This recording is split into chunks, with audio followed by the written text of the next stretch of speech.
അസ്സലാമു അലൈക്കും വറഹ്മത്തുള്ളാഹി വബറകാതുഹു. അൽഹംദുലില്ലാഹി റബ്ബിൽ ആലമീൻ. അല്ലാഹുമ്മ സ്വല്ലി അലാ സയ്യിദിനാ മുഹമ്മദിൻ വഅലാ ആലിഹി വസഹ്ബിഹി അജ്മഈൻ. അമ്മാ ബഅദ്. പരിശുദ്ധ റമളാനിന്റെയും പെരുന്നാളിന്റെയും ഒക്കെ അവധി കഴിഞ്ഞ് വീണ്ടും മദ്രസകൾ തുറന്ന് പ്രവർത്തനം ആരംഭിച്ചിരിക്കുകയാണ്.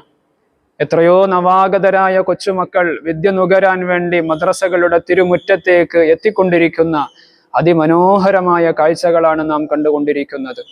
അല്ലാഹു സുബ്ഹാനഹു വ തആല നമ്മുടെ മക്കൾക്കൊക്കെ നാഫിആയ ഇൽമിനെ നൽകി അനുഗ്രഹിക്കുമാറാവട്ടെ.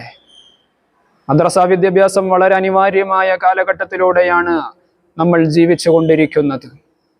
ഒരു കാര്യം നാം മനസ്സിലാക്കുക, ഒരു നാടിൻ്റെ സാമൂഹികപരമായും സാംസ്കാരികപരമായുമുള്ള മുന്നേറ്റത്തിന്, വളർച്ചക്ക് മദ്രസാ വിദ്യാഭ്യാസം വളരെ അനിവാര്യമാണ്.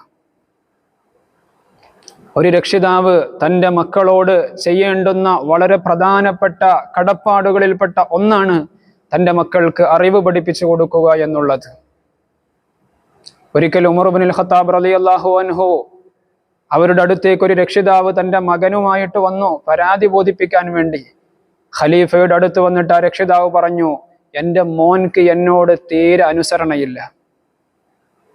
ഖലീഫയായ ഉമർ ഇബ്നുൽ ഖത്താബ് റളിയല്ലാഹു അൻഹു ആ കുട്ടിയെ വിളിച്ച് ശകാരിക്കാൻ തുടങ്ങിയപ്പോൾ ആ കുട്ടി ചോദിച്ചു, അല്ലയോ ഖലീഫ, ഈ പിതാവിന് എന്നോട് വല്ല കടപ്പാടുമുണ്ടോ? ഖലീഫയായ ഉമർ ഇബ്നുൽ ഖത്താബ് തങ്ങൾ പറഞ്ഞു, ഉണ്ടല്ലോ. എന്തൊക്കെയാണെന്നൊന്ന് വിശദീകരിച്ചു തരുമോ എന്ന് ആ മകന് ചോദിച്ചപ്പോൾ ഉമർ ഇബ്നുൽ ഖത്താബ് റളിയല്ലാഹു അൻഹു പറഞ്ഞു, ഒന്നാമതായി ഒരു പിതാവ് തൻ്റെ മകനോട്, തൻ്റെ മകളോട് ചെയ്യേണ്ടുന്ന കടമ അവൻ്റെ ഉമ്മ നല്ലതായിരിക്കുക എന്നുള്ളതാണ്, അല്ലെങ്കിൽ നല്ല ഒരു ഉമ്മയെ തിരഞ്ഞെടുക്കുക എന്നുള്ളതാണ്. എന്താണ് അതിൻ്റെ ഉദ്ദേശം? സാലിഹത്തായ ഭാര്യയെ വിവാഹം കഴിക്കുക എന്നുള്ളതാണ്. രണ്ടാമത്തെ കടപ്പാട് നല്ല പേര് വെച്ചു കൊടുക്കുക എന്നുള്ളതാണ്. നമ്മുടെ മക്കൾക്ക് നമ്മൾ നല്ല അർത്ഥമുള്ള മനോഹരമായ പേരുകളാണ് വെച്ചു കൊടുക്കേണ്ടത്. എന്നാൽ ഇന്നത്തെ പുതിയ സാഹചര്യത്തിൽ നാം കണ്ടുകൊണ്ടിരിക്കുന്നത് ലോകത്തെവിടെയുമില്ലാത്ത പുതിയ ഒരു പേരായിരിക്കണം എൻ്റെ മകന്, ഈ നാട്ടിലുള്ള ഒരു മക്കൾക്കും ഇല്ലാത്ത പേരായിരിക്കണം എൻ്റെ മകൾക്ക് അല്ലെങ്കിൽ എൻ്റെ മകനിക്ക് എന്ന് വാശി പിടിക്കുന്ന മാതാപിതാക്കളെ നാം കണ്ടുകൊണ്ടിരിക്കുന്നു. എന്നിട്ട് എവിടെയൊക്കെയോ തേടിപ്പിടിച്ച് എന്തൊക്കെയോ ശബ്ദകോലാഹലങ്ങൾ പേരുകളായി നമ്മുടെ മക്കൾക്ക് ചാർത്തിക്കൊടുക്കുന്ന ഒരു ദുരവസ്ഥ നമ്മൾ കണ്ടുകൊണ്ടിരിക്കുകയാണ്. ഒരിക്കലും നമ്മുടെ മക്കൾക്ക് അർത്ഥമില്ലാത്ത എന്തൊക്കെയോ പേരുകൾ വെച്ച് അവരെ നാം പ്രയാസപ്പെടുത്താൻ പാടില്ല. കാരണം മക്കളും പേരും വളരെ അഭേദ്യമായ ബന്ധമുണ്ട്. നല്ല കേൾക്കാൻ രസമുള്ള മനോഹരമായ അർത്ഥമുള്ള പേരുകളാണെങ്കിൽ ജീവിതത്തിലുടനീളം അതിൻ്റെ സന്തോഷങ്ങൾ ആ മക്കൾക്ക് അനുഭവിക്കാൻ സാധിക്കും.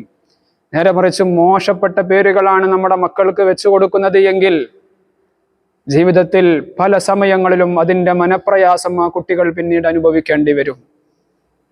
ഉമർ ഇബ്നുൽ ഖത്താബ് റളിയല്ലാഹു അൻഹു പറഞ്ഞു, ഒരു രക്ഷിതാവ് തൻ്റെ മക്കളോട് കാണിക്കേണ്ടുന്ന കടമ നല്ല പേര് വെച്ചു കൊടുക്കുക എന്നുള്ളതാണ്. മഹത്തുക്കളായ സാലിഹീങ്ങളായ ആളുകളുടെ അർത്ഥമുള്ള മനോഹരമായ പേരുകൾ നമുക്ക് മുമ്പിലുണ്ട്. നമ്മുടെ മക്കൾക്ക് അത്തരം പേരുകൾ നാം തിരഞ്ഞെടുക്കാൻ ശ്രദ്ധിക്കണം. മൂന്നാമതായി പറഞ്ഞു, അറിവ് പഠിപ്പിച്ചു കൊടുക്കണം. പരിശുദ്ധമായ ഖുർആൻ നമ്മുടെ മക്കൾക്ക് നാം പഠിപ്പിച്ചു കൊടുക്കണം. ഇത് മൂന്നും ഖലീഫയായ ഉമർ ഇബ്നുൽ ഖത്താബ് റളിയല്ലാഹു അൻഹു വിശദീകരിച്ചപ്പോൾ ആ മകന് പറഞ്ഞു, ഈ മൂന്ന് കടമകളും എൻ്റെ ഉപ്പ എന്നോട് നിർവഹിച്ചിട്ടില്ല ഖലീഫ. കാരണം ഒരടിമയായ സ്ത്രീയാണ് എൻ്റെ ഉമ്മ. കരിവണ്ട് എന്നർത്ഥം വരുന്ന പേരാണ് എനിക്കുള്ളത്. പരിശുദ്ധമായ ഖുർആൻ എൻ്റെ ഉപ്പ എനിക്ക് പഠിപ്പിച്ചു തന്നിട്ടില്ല. എൻ്റെ പ്രിയപ്പെട്ട രക്ഷിതാക്കളെ, ഈ സംഭവത്തിലൂടെ നാം മനസ്സിലാക്കേണ്ടുന്നത് നമ്മുടെ മക്കൾക്ക് ധാർമ്മിക മൂല്യങ്ങൾ, മതപരമായ അറിവുകൾ നാം നിർബന്ധമായും പഠിപ്പിച്ചു കൊടുക്കണം. അത്തരമൊരു സാഹചര്യം ഒരുക്കാൻ വേണ്ടിയാണ് നമ്മുടെ നാടുകളിൽ മദ്രസാ സംവിധാനങ്ങൾ പ്രവർത്തിക്കുന്നത്.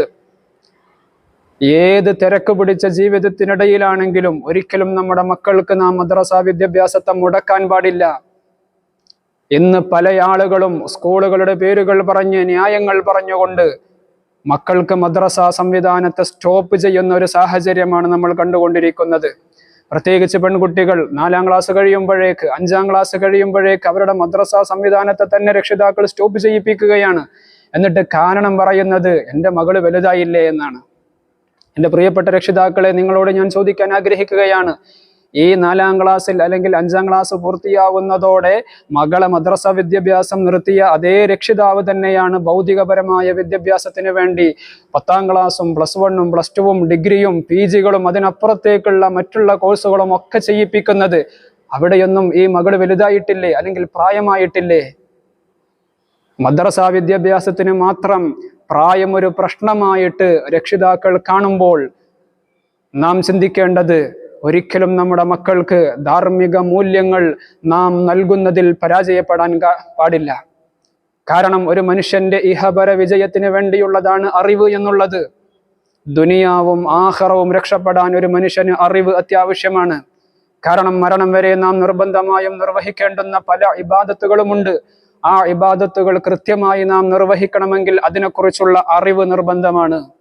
നിസ്കാരം നമുക്ക് നിർബന്ധമാണ്. പക്ഷേ ആ നിസ്കാരത്തിന്റെ കൃത്യമായ രൂപം ഒരാൾക്ക് അറിഞ്ഞില്ലെങ്കിൽ എങ്ങനെ കൃത്യമായി നിസ്കരിക്കാൻ പറ്റും?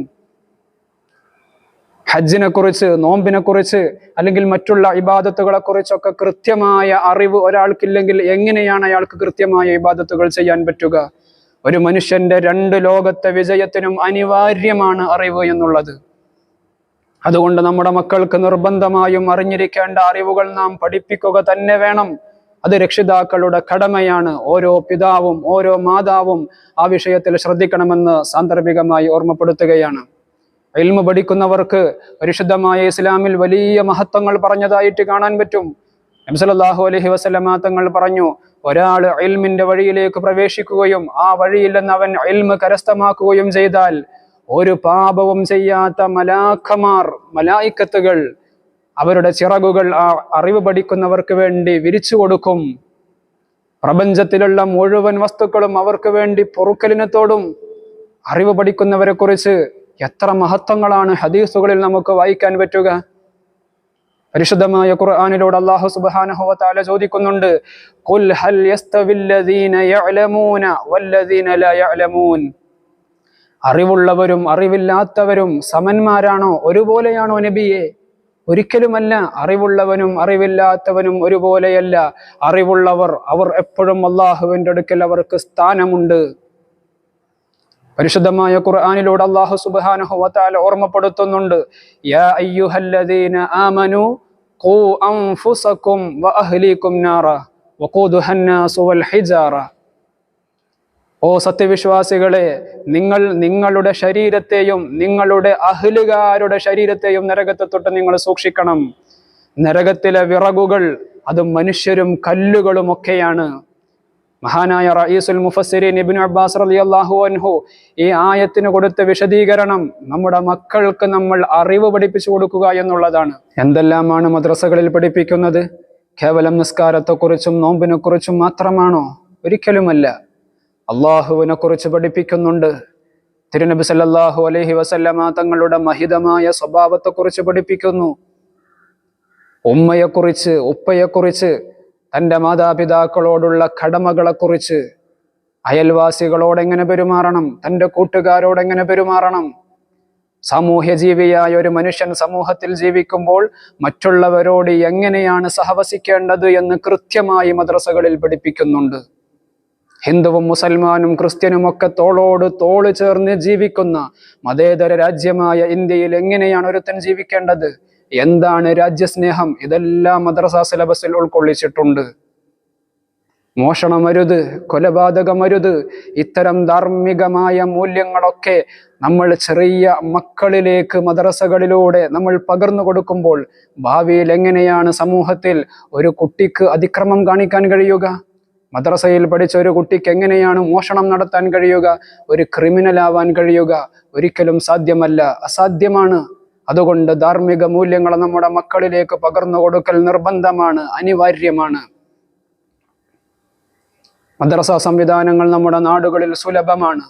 മദ്രസകളിലേക്ക് പറഞ്ഞയച്ച് പഠിപ്പിക്കാൻ പറ്റുന്നവർ അങ്ങനെ തന്നെ നമ്മുടെ മക്കളെ പഠിപ്പിക്കണം. ഇനി വിദേശ രാജ്യങ്ങളിലൊക്കെ താമസിക്കുന്നവരാണെങ്കിൽ അവിടെയും മദ്രസ സംവിധാനങ്ങളുണ്ട്. ഇനി മദ്രസയിലേക്ക് പോവാൻ പറ്റാത്തൊരു ചുറ്റുപാടിലാണ് ജീവിക്കുന്നത് എങ്കിൽ എത്രയോ ഓൺലൈൻ സംവിധാനങ്ങൾ ഇന്ന് ലഭ്യമാണ്. ഏത് സാഹചര്യത്തെയും ഉപയോഗപ്പെടുത്തിക്കൊണ്ട് മതവിദ്യാഭ്യാസം നൽകാൻ നാം ഒരിക്കലും മടി കാണിക്കാൻ പാടില്ല. നമ്മുടെ മക്കൾക്ക് നിർബന്ധമായും നമ്മൾ പഠിപ്പിക്കേണ്ട മതവിദ്യ പഠിപ്പിച്ചേ മതിയാകൂ എന്നുള്ള ഒരു നിർബന്ധ ബുദ്ധി ഓരോ രക്ഷിതാവിനും ഉണ്ടാവണം എന്ന് വളരെ സ്നേഹത്തോടുകൂടെ ഞാൻ ഓർമ്മപ്പെടുത്തുകയാണ്. മദ്രസകൾ തുറന്ന് പ്രവർത്തിച്ച ഈ ഒരു സാഹചര്യത്തിൽ വളരെ സ്നേഹത്തോടെ അഭ്യർത്ഥിക്കുന്നത്, കൊച്ചുമക്കൾക്കൊക്കെ, ചെറിയ കുട്ടികൾക്കൊക്കെ 1-ാം ക്ലാസ്സിൽ നിങ്ങൾ അഡ്മിഷൻ വാങ്ങിക്കൊടുക്കണം. ഇനി പ്രായം കുറച്ചധികമുള്ളവരാണെങ്കിലും പരിശുദ്ധ ഖുർആൻ പാരായണം ചെയ്യാൻ കഴിയാത്തവരാണെങ്കിൽ, നമ്മുടെ ഇബാദത്തുകൾ കൃത്യമായി നിർവഹിക്കാൻ കഴിയാത്തവരാണെങ്കിൽ അവരെയും നിങ്ങൾ മദ്രസകളിലേക്ക് കൃത്യമായി പറഞ്ഞു അയക്കണം. എന്നിട്ട് അവർക്ക് ആ വിദ്യാഭ്യാസം നൽകുക തന്നെ വേണം. നാളെ ആഖിറത്തിൽ ഒരു സാഹചര്യം നമുക്ക് വരാനുണ്ട്. അന്ന് മക്കളെതിരായി സാക്ഷി നിൽക്കുന്ന ചില വിഭാഗം ആളുകളുണ്ട്. അന്ന് മക്കൾ പറയും, എൻ്റെ ഉപ്പ എന്നെ ഇത് പഠിപ്പിച്ചിട്ടില്ല, എൻ്റെ ഉമ്മ എന്നെ ഇത് പഠിപ്പിച്ചിട്ടില്ല, അതുകൊണ്ട് അവരെ ഒന്ന് കിടത്തിയിട്ട് അവരുടെ മുകളിൽ, അവരുടെ ശരീരത്തിൻ്റെ മുകളിൽ ഞാനൊന്ന് കയറി നിന്ന് ഒരൽപ്പം ആശ്വാസം കൊള്ളട്ടെ എന്ന് നാളെ ആഖിറത്തിൽ വെച്ച് അള്ളാഹുവിൻ്റെ മുമ്പിൽ മക്കൾ എതിരായി സാക്ഷി നിൽക്കുന്ന ഒരു സാഹചര്യം വരും. അങ്ങനത്തെ ഒരു സാഹചര്യം നമുക്കാർക്കും വരാൻ പാടില്ല. അതുകൊണ്ട് മക്കൾക്ക് മതവിദ്യാഭ്യാസം നൽകുക തന്നെ വേണം. അല്ലാഹു സുബ്ഹാനഹു വ തആല നമ്മുടെ മക്കളെയൊക്കെ സ്വാലിഹീങ്ങളായ മക്കളായി, രണ്ട് ലോകത്തും കൺകുളിർമയേകുന്ന മക്കളായി അള്ളാഹു വളർത്തി തരുമാറാവട്ടെ. നബി സല്ലല്ലാഹു അലൈഹി വസല്ലമ തങ്ങൾ പറഞ്ഞു, കുൻ ആലിമൻ, നീ ഒരു ആലിമാവണം, ഔ മുതഅല്ലിമൻ, അല്ലെങ്കിൽ ഒരു മുതഅല്ലിമാവണം, ഔ മുസ്തമിഅൻ, അല്ലെങ്കിൽ അവരെ കേൾക്കുന്നവരാകണം, അല്ലെങ്കിൽ അവരെ സ്നേഹിക്കുന്നവരാകണം. അഞ്ചാമതൊരാളായി നീ മാറാൻ പാടില്ല. അതുകൊണ്ട് ഇൽമിനെയും അറിവിനെയും ഒക്കെ സ്നേഹിക്കുന്ന നല്ലൊരു സ്വഭാവത്തിലേക്ക് നാം മാറേണ്ടതുണ്ട്. നമ്മുടെ മക്കൾക്ക് നിർബന്ധമായും നമ്മൾ പകർന്നു കൊടുക്കേണ്ട അറിവുകൾ പകർന്നു കൊടുക്കാനുള്ള വഴികളെ കണ്ടെത്തി അതനുസരിച്ച് പ്രവർത്തിക്കാനൊക്കെ അള്ളാഹു നമുക്ക് തൗഫീഖ് നൽകി അനുഗ്രഹിക്കുമാറാവട്ടെ. അസ്സലാമു അലൈക്കും വറഹ്മത്തുള്ളാഹി വബറകാതുഹു.